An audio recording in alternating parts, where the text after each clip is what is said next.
ஒன்பது கோளும் ஒன்றாய் காண அங்கு கற்பகம் என்னும் கடவுளின் மெய்யில் ஒன்பது கோளும் ஒன்றாய் காண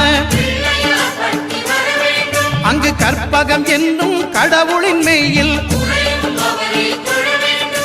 சூரியன் முதலாய் 9 கிரகமும் பலவித குணங்களை கொண்டிருக்கும் எங்கள் கற்பக தருவில் அவை வரும்போது ஒன்றாய் சேர்ந்து பலனளிக்கும்.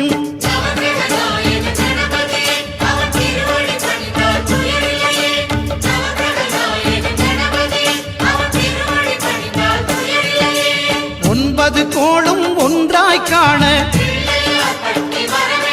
அங்கு கற்பகம் என்னும் கடவுளின் மெய்யில்